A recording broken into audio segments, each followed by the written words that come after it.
তারা সালাত কায়েম করে, তারা যাকাত আদায় করে, তারা আল্লাহ ছাড়া পৃথিবীর কাউরে ভয় পায় না। আল্লাহ বলেন ফাআসা উলাইকা আইয়াকুনু মিনাল মুহতাদিন, আশা করা যায় তারাই হলো হেদায়েতের রাস্তার উপরে আছে। ঠিক কি না? তারাই মসজিদের আবাদকারী, যারা মসজিদে যায় সালাত আদায় করে। এখন মসজিদের আবাদকারী আপনি হতে চান, আপনি মসজিদে যান না, আপনি আবাদকারী হতে পারবেন? মসজিদের অনেক সভাপতি আছে মসজিদে যায় না, আছে না নাই? মৌলভীবাজারে এই সমস্যা বোধহয় নাই। মসজিদের সেক্রেটারি মসজিদে যায় না, আছে না নাই? তাহলে হইলো, এটা হইলো, এটা মেনে নেওয়া যায়? এজন্য সভাপতি সাহেবরা, আপনি কষ্ট করে মসজিদ বানিয়েছেন, মসজিদে যাবেন। সভাপতি সাহেব আপনি মসজিদে যাবেন, সেক্রেটারি সাহেব আপনি মসজিদে যাবেন, তাহলে আপনি সঠিক মসজিদের আবাদকারী হবেন। ঠিক কিনা? আমরা মসজিদের আবাদকারী হতে চাই ইনশাআল্লাহ। পড়েন উমরানুল মাসাজিদ। মসজিদের আবাদ কি করে করতে হয়? মসজিদ আবাদ করার এক নাম্বার মাধ্যম হচ্ছে মসজিদ নির্মাণ করা। কি করা? নির্মাণ করা। খেয়াল করবেন, আল্লাহর হাবিব সাল্লাল্লাহু আলাইহি ওয়াসাল্লাম বলেছেন, মান বানা মসজিদান মিন মালিহি ফিদ দুনিয়া বানাল্লাহু লাহু বাইতান ফিল জান্নাহ। যে ব্যক্তি নিজের পকেটের টাকা খরচ করে দুনিয়াতে মসজিদ বানায়, আল্লাহ তাআলা তার জন্য জান্নাতে ঘর বানায়। 60টা জিনিস মানুষ মরে যাওয়ার পরে তার কবরে পৌঁছতে থাকে।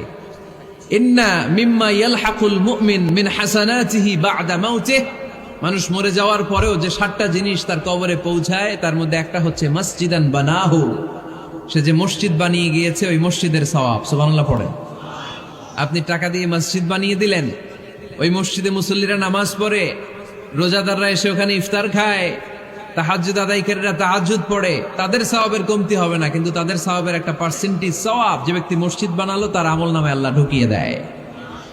এজন্য বেশি বেশি মসজিদ বানাতে রাজি আছেন তো? তাহলে মসজিদ আবাদ করার প্রথম মাধ্যম হচ্ছে মসজিদ বানানো। 2 নাম্বার মাধ্যম হচ্ছে মসজিদে যে জামাতে সালাত আদায় করা। জামাতে সালাতুল জামাআ তাফদুলু সালাতাল ফাযযি বি27 দারাজা। ঘরে নামাজ পড়লে, একা একা পড়লে যেই সওয়াব, জামাতে পড়লে 27 গুণ বেশি সওয়াব। সুবহানাল্লাহ বলতে পারলেন না? হে নামাজি আমার ঘরে নামাজে পড়ো আজ, দিলে মে তোমার চরণ তলে হৃদয় যায় নামাজ। হে নামাজি আমার ঘরে নামাজে পড়ো আজ, দিলে মে তোমার চরণ তলে হৃদয় যায় নামাজ। পড়েন আল্লাহু আকবার। কি সুন্দর লিখেছেন কাজী নজরুল ইসলাম। মসজিদ কেমন যেন মসজিদ তার নিজের ভাষায় আল্লাহর কাছে কেঁদে কেঁদে ফরিয়াদ জানায়, আল্লাহ নামাজিরা আমার ঘরে আসে না, কি সুন্দর টাইলস, কি সুন্দর মুসল্লা, কি সুন্দর এয়ার কন্ডিশন, সব আছে কিন্তু মুসল্লি নাই। ঠিক কিনা? মসজিদগুলো আল্লাহর কাছে ফরিয়াদ জানায়। এজন্য আমরা যেন মসজিদমুখী হই। কি মুখী? আওয়াজ করে বলতে হবে, কি মুখী? মসজিদমুখী। তাহলে মসজিদ আবাদের 1 নাম্বার পদ্ধতি মসজিদ বানানো। 2 নাম্বার মসজিদে বেশি বেশি যে জামাতে সালাত আদায় করা। 3 নাম্বারে মসজিদের সাথে সম্পর্ক জুড়ে দেওয়া, হৃদয়টা যেন সবসময় মসজিদের সাথে লেগে থাকে। আল্লাহর হাবিব সাল্লাল্লাহু আলাইহি ওয়াসাল্লাম বললেন, সাবআতুন ইউযিল্লুহুমুল্লাহু ফি যিল্লিহি ইয়াওমা লা যিল্লা ইল্লা যিল্লু। 7 শ্রেণীর ব্যক্তিকে আল্লাহ তাআলা কিয়ামতের দিন আরশের নিচে ছায়া দিবে, যেদিন আল্লাহর আরশের ছায়া ছাড়া কোনো ছায়া পৃথিবীতে থাকবে না। সেই দিনটা কি এই দিনের মতো? কিয়ামতের দিনটা আজকের এই দিনের মতো হবে? 50,000 বছর হবে। এটা লেন্থ, এটা ডিউরেশন।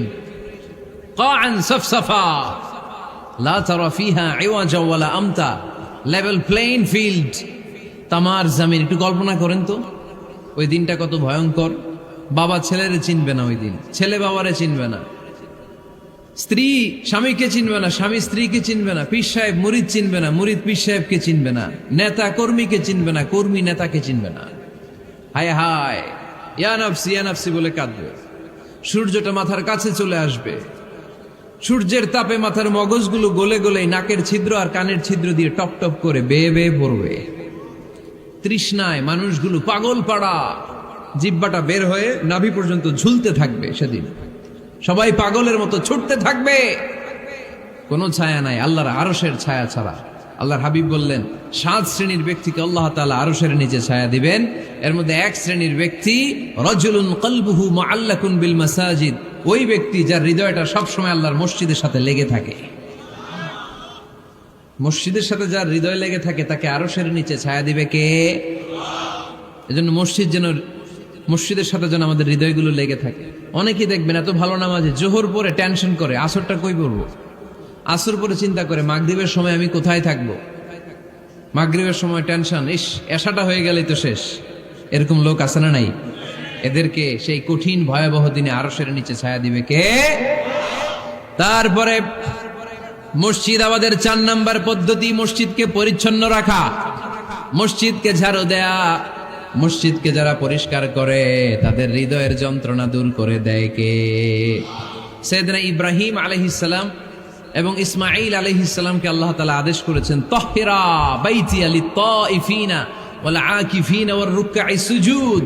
হে ইব্রাহিম, ইসমাঈল, বাপ বেটা দুইজন মিলে মসজিদ ঝাড়ু দাও। কি ঝাড়ু দাও? মসজিদেরি ঝাড়ু বড়দার ও কমারে হাত শোনো আমার মুনাজাত। পড়েন, শোনো শোনো ইয়া ইলাহি আমার মুনাজাত, শোনো আমার মুনাজাত। পড়েন আমিন। মসজিদ ঝাড়ু দেওয়া মসজিদ আমাদের অন্তর্ভুক্ত। আপনারা কেউ কোনোদিন মসজিদ ঝাড়ু দিয়েছেন নাকি? কে কে দিয়েছেন দেখি? সবাই সবাই মসজিদের খাদেম, মাশাআল্লাহ। আমিও দিছি মসজিদ ঝাড়ু, অনেক দিছি, মাশাআল্লাহ। আল্লাহ তুমি কবুল করো। যাদের হৃদয়ে বড় জ্বালা, ফ্যামিলিতে সুখ নাই, শান্তি নাই, তারা হৃদয়ে প্রশান্তি আনতে চাইলে এতিমখানায় যাবেন, এতিমের মাথায় হাত বুলিয়ে দিবেন, এতিমের মুখে খাবার তুলে দিবেন। আপনার হৃদয়টারে নরম করে দিবে কে? আল্লাহর ঘর মসজিদে যাবেন, নিজ হাতে মসজিদটারে একটু পরিষ্কার করে দিবেন, আপনার জীবনটারে উজালা করে দিবে কে? তাহলে এগুলো করার মাধ্যমে আমরা মসজিদের আবাদ করতে চাই। আমরা মসজিদের আবাদকারী হতে চাই কি চাই না? আল্লাহর ঘর মসজিদ আবাদ করার মতো শ্রেষ্ঠ কাজ পৃথিবীতে হতে পারে না। এই মসজিদের কিছু আদব আছে, আল্লাহ রাসূল সাল্লাল্লাহু আলাইহি ওয়াসাল্লাম বলেছেন এই আদবগুলো মেনটেন করে যেন আল্লাহর ঘর মসজিদের সাথে আমরা ব্যবহার করি। মসজিদের 1 নম্বর আদব হচ্ছে মসজিদে ওযুর সাথে প্রবেশ করা। কিসের সাথে? ওযু করে পরিচ্ছন্ন হয়ে মসজিদে প্রবেশ করা। এজন্য অপবিত্র অবস্থায়, গোসল ফরজ, এরকম অবস্থায় মসজিদে ঢোকা যাবে? কথা বলেন, ঢোকা যায়? যেই নারীদের মাসিক চলতেছে, মেনস্ট্রুয়েশনাল পিরিয়ড চলতেছে, ওই নারীদের পক্ষে মসজিদে ঢোকা জায়েজ আছে? নাই। তাহলে এটা হলো 1 নম্বর আদব। মসজিদে ঢোকার সময় কি করে ঢুকবো? ওযু করে। আওয়াজ করে বলেন, কি করে ঢুকবো? ওযু করে। 2 নম্বর আদব হচ্ছে মসজিদে যাওয়ার সময় সবচেয়ে ভালো জামাটা পরে যাব, সবচেয়ে ভালো পাঞ্জাবিটা পরে যাব। জান তো আপনারা? না সবচেয়ে সিরাটা পরে যান? হ্যাঁ, অনেকের নামাজের জন্য একটা পুরান জামা আছে, সিরা পাড়া, এদিকে হাত উঠাইলে দিতে দেখা যায়, আছে না নাই? সবচেয়ে সিরা পাড়াটা রাখে নামাজের জন্য, কপাল পোড়া। আর সুন্নাতে খাতনার অনুষ্ঠানে গেলে মাশাআল্লাহ লেহেঙ্গা গায়ে দেওয়া যায়, আছে না নাই? না, আপনি ইবাদতের জন্য সবচেয়ে সুন্দর জামাটা রাখবেন। এজন্য রাব্বুল আলামিন বলেন, ইয়া বানি আদম খুযু যিনাতাকুম ইনদা কুল্লি মসজিদ। ও বনি আদম, তুমি যখন আল্লাহর ঘর মসজিদে ঢুকবা, ও বনি আদম, তুমি যখন নামাজের মুসল্লায় দাঁড়াবা, তোমার সবচাইতে দামি, সবচাইতে সুন্দর জামাটা গায়ে দিয়ে তুমি নামাজে দাঁড়াও। ঠিক কি না? তাহলে এখন মসজিদে যাওয়ার সময় কি গায়ে দিয়ে যাবেন বলেন? খিতা করবাইন? হ্যাঁ, মাশাআল্লাহ। হ্যাঁ, সবচেয়ে ভালো কাপড়টা আয়রন করে, পারফিউম মেখে তারপরে আমরা যাব। রাজি আছেন তো? 3 নম্বর আদব হচ্ছে মসজিদে ঢোকার সময় বাম পা দিয়ে ঢুকতে হয়।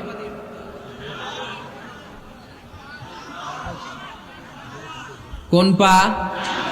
আরো জোরে। এদেরকে গুতা মারা লাগে, নাইলে আওয়াজ বাড়ে না। এরকম ভলিউম টাইট করতে হয়, ভলিউম হাই করলে আর পরে বাড়ে, এমনি বলতে চায় না। আর ঘটনা কি? হ্যাঁ, খায় নাই। বদরের যুদ্ধ হয়েছিল রমাদানে, কোন সাহাবী খায় নাই, না খাইয়া একেবারে সাইজ করে দিছে কাফেরদেরকে। আমরা না খেলেও আমাদের হৃদয়ে ইমানি শক্তি আছে না নেই? এই তো বোঝা যাচ্ছে ইমানি শক্তি আছে। এতক্ষণ আছিল কই? তো মসজিদে ঢোকার সময় কোন পা দিয়ে? এগুলো মনে থাকে আমাদের?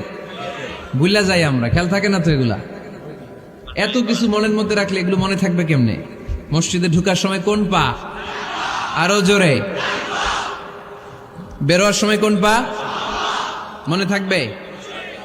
মসজিদে যখন ঢুকবেন ডান পা দিয়ে ঢুকবেন, আর দোয়া পড়বেন আউযু বিল্লাহিল আযীম ওয়া বিওয়াজহিল কারীম ওয়া সুলতানিহিল কদীম মিনাশ শাইতানির রাজীম। বিষ্ণু ইসা ইসলাম বললেন, যে ব্যক্তি মসজিদে ঢোকার সময় এই দোয়াটা